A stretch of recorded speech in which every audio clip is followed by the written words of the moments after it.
Welcome to San Jose State University's Forensic Research Lab. Today we'll be happy to give you a brief overview of our project explained in quick 7 steps. First, 6 graves measuring 31 centimeters long, 20 centimeters wide, and 30 centimeters deep are dug. 5 trotters, or pig feet, are buried inside. Each grave is to be unearthed weekly. We noticed that as the PMI increased, the trotter underwent many visible changes that reflected biophysicochemical changes as well. Compared to the freshly slaughtered trotters, those with a PMI of 1 week had green spots and blood pooling of livor mortis. The cartilage tissue is still white and sturdy at this stage. Those at a PMI of 2 weeks had softer muscle tissue and became paler, while some skin areas had absorbed the soil color. The cartilage tissue remains mostly white, but shades of pink are becoming more visible. Trotters at 3 weeks postmortem featured joint exposure, disarticulation at the toes, skin deterioration, and a much stronger smell. Furthermore, the muscle tissues had turned red and the skin areas began to liquefy. The cartilage tissue is a bit softer now with a bright pink color. At 4 weeks postmortem, we see some fungal growth, major disarticulation, and cartilage degradation. The cartilage color is a redder pink, there are no more white areas, and the tissue itself is much thinner and easy to peel off. At 5 weeks postmortem, we see all sorts of fungal growth, the skin is mostly deteriorated, and the trotter is a much darker color. A lot of the muscle tissue has liquefied, and there is hardly any cartilage to be collected. 6 weeks postmortem, the trotter joints are nearly fully exposed, and the muscle tissue is slimy from liquefaction. The cartilage is soft, thin, and gooey. The cartilage collected from the weekly dissection then starts its processing journey.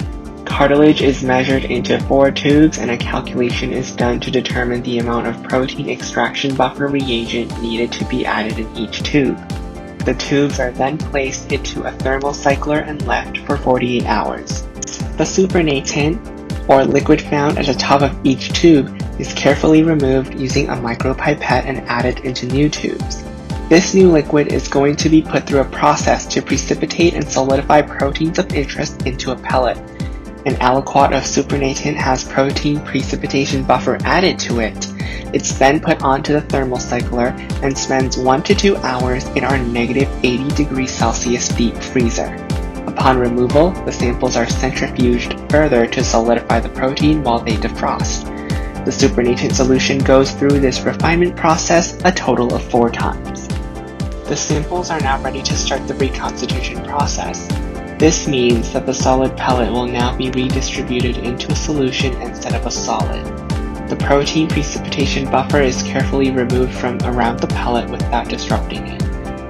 The open tubes are then transferred to the thermocycler at a high temperature of 60 degrees Celsius to draw out all the remaining liquid from the solid. Once fully dried, the solid is pulverized. This protein pellet is broken down into a fine powder, and then tris acetate buffer is added in.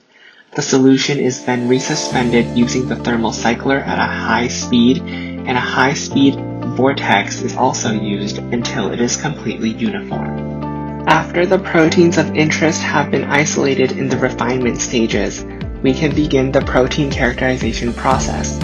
Triplicates made up of a selected dilution of the reconstituted protein, ultra-pure water, and highly photosensitive Bradford reagent are incubated for 5 minutes in darkness.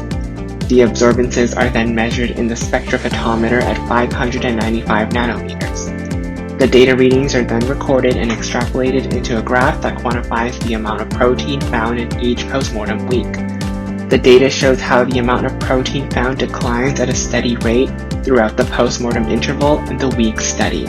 Sodium dodecyl sulfate polyacrylamide gel electrophoresis, or simply SJSU, is used to measure the molecular weight of our purified cartilage molecules. Using multiple chemical buffers to cast thin clear gels, we inject our samples into the gel's wells to measure it against the blue broad-range standard ladder to determine the amount of cartilage present in each sample from every week of postmortem. Gels are run at 120 volts for 1 to 2 hours.